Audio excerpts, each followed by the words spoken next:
Baiklah, ada sifat-sifat logaritma dan nanti kalian semua siswa-siswi bisa diperhatikan dengan seksama, dan itu termasuk dalam pelajaran matematika semester 1 di SMA ya, yaitu sifat-sifat logaritma. Saksikan tayangan ini.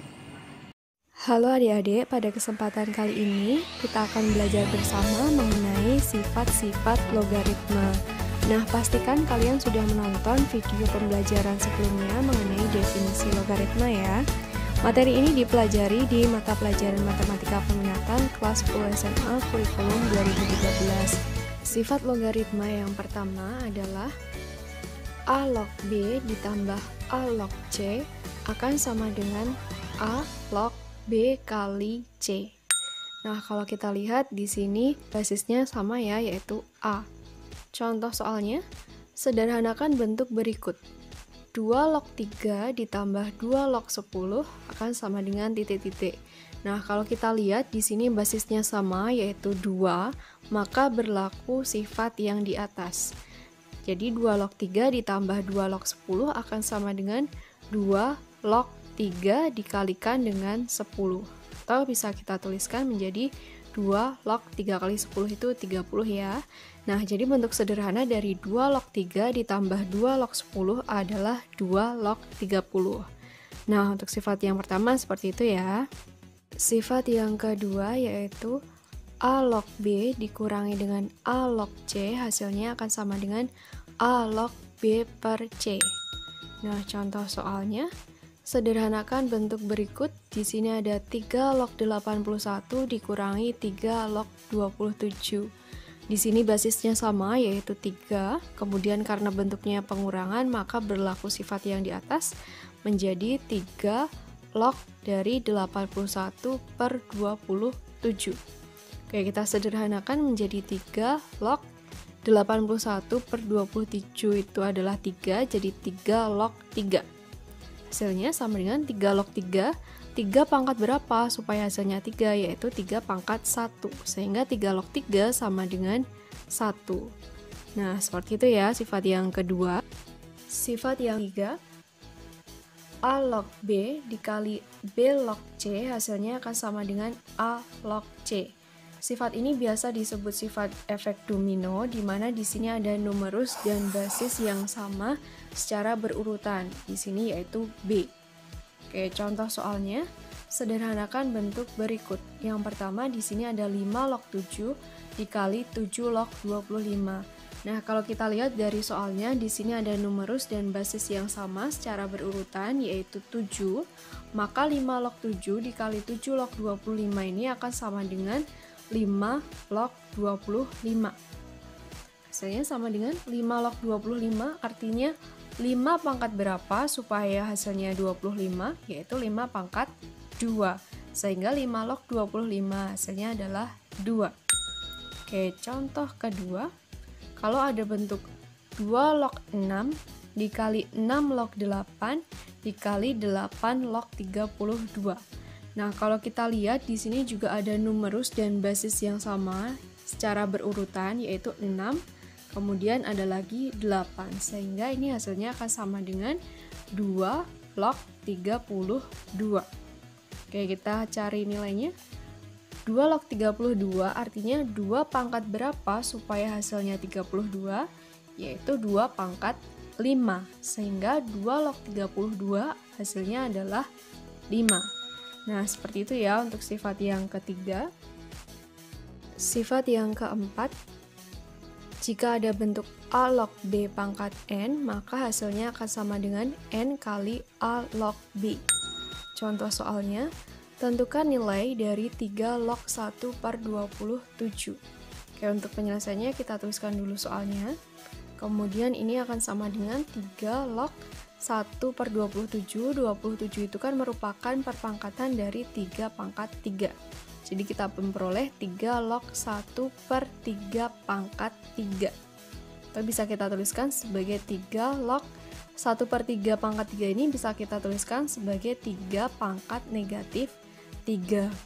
Kemudian sesuai dengan rumusan atau sifat logaritma yang keempat ini, 3 log 3 pangkat negatif 3 akan sama dengan negatif 3 dikalikan dengan 3 log 3. Jadi pangkat dari 3 ini kita taruh ke depan. Oke, sama dengan negatif 3 dikalikan dengan 3 log 3, itu hasilnya 1. Negatif 3 kali 1 hasilnya adalah negatif 3. Jadi nilai dari 3 log 1 per 27 adalah negatif 3.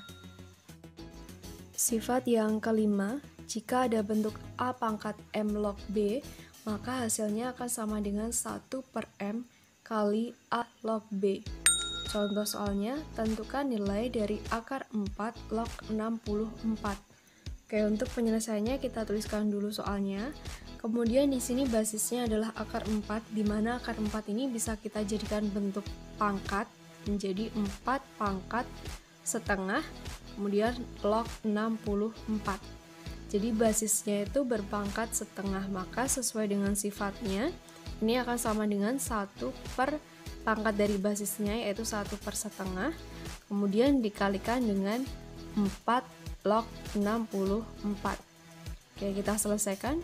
1 per setengah itu hasilnya adalah 2, kemudian dikalikan dengan 4 log 64, artinya 4 pangkat berapa supaya hasilnya 64, yaitu 4 pangkat 3. Jadi 4 log 64 ini hasilnya adalah 3. Kita kalikan 2 kali 3 hasilnya adalah 6. Jadi nilai dari akar 4 log 64 adalah 6. Nah, seperti itu ya untuk sifat yang kelima. Sifat yang keenam, jika ada bentuk A pangkat M log B pangkat N, maka akan sama dengan N per M kali A log B. Contoh soalnya, sederhanakan bentuk 8 log 1 per akar 27.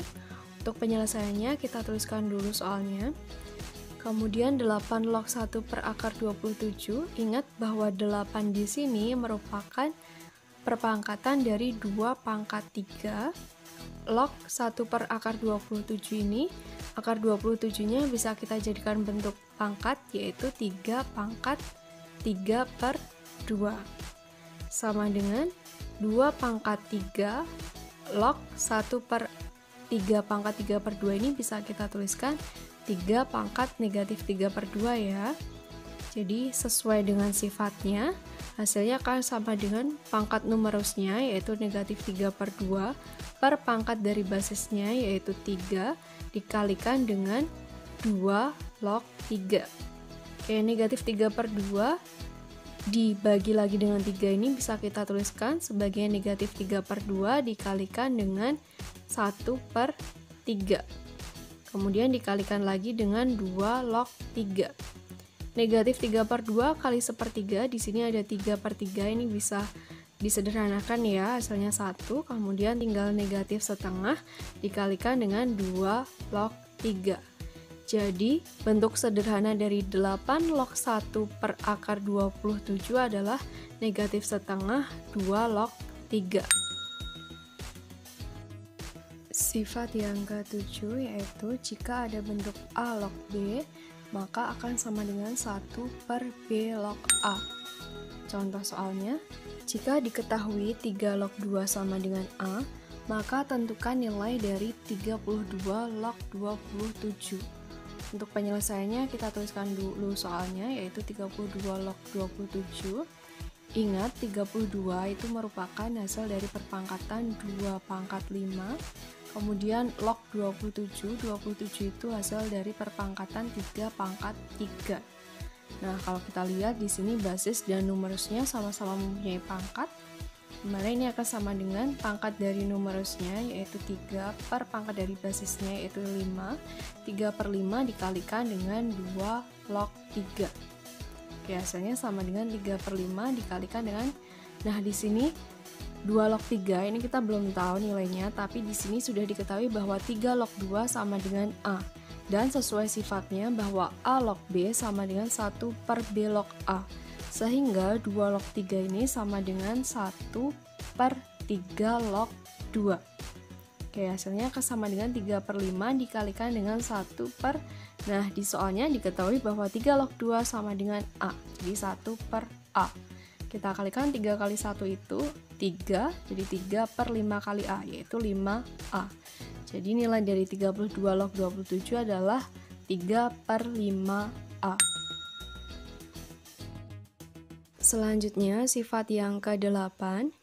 Jika ada bentuk A log B, ini bisa kita tuliskan menjadi P log B per P log A dengan ketentuan bahwa P lebih dari 0 dan P tidak sama dengan 1. Contoh soalnya, jika diketahui 5 log 2 sama dengan A dan 5 log 7 sama dengan B, maka tentukan nilai dari 14 log 10. Untuk penyelesaiannya kita tuliskan dulu soalnya, yaitu 14 log 10. Maka sesuai dengan sifatnya ini akan sama dengan log 10 per log 14. Nah, kemudian untuk basisnya kita bisa menentukan bebas dengan ketentuan bahwa basisnya lebih dari 0 dan tidak sama dengan 1. Kalau kita lihat dari soalnya ini menggunakan basis 5. Jadi ini bisa kita gunakan basis 5 menjadi 5 log 10 per 5 log 14. Untuk pembilangnya yang 5 log 10 ini bisa kita tuliskan menjadi 5 log 10 itu 5 kali 2. Per 5 log 14 itu menjadi 5 log 2 kali 7. Nah, sesuai dengan sifat yang pertama, 5 log 5 kali 2 ini akan sama dengan 5 log 5 ditambah dengan 5 log 2 per 5 log 2 kali 7 ini akan sama dengan 5 log 2 ditambah dengan 5 log 7. Oke, kita selesaikan. 5 log 5 itu akan sama dengan 1 ditambah dengan 5 log 2, dimana di soalnya 5 log 2 itu akan sama dengan A, jadi 1 ditambah A per 5 log 2 di sini A ditambah dengan 5 log 7-nya di soal itu B. Jadi nilai dari 14 log 10 akan sama dengan 1 plus A per A plus B. Nah, seperti itu ya untuk sifat yang ke-8. Selanjutnya sifat yang ke-9 yaitu A pangkat A log B hasilnya akan sama dengan B. Contohnya di sini ada 2 pangkat 2 log 10, maka sesuai dengan sifatnya hasilnya akan sama dengan 10. Kemudian contoh yang kedua, kalau ada bentuk 10 log 5 hasilnya akan sama dengan, nah ingat di sini kalau basisnya tidak dituliskan artinya basisnya itu 10 ya. Jadi 10 pangkat 10 log 5 sesuai dengan sifatnya ini hasilnya akan sama dengan 5. Nah, seperti itu ya untuk sifat yang ke-9. Nah, itu tadi pembahasan mengenai sifat-sifat logaritma. Semoga bermanfaat untuk kalian semua ya. Kalian juga bisa cek video terkait lainnya di sini. Dan jangan lupa untuk subscribe, like, komen, dan share. Terima kasih.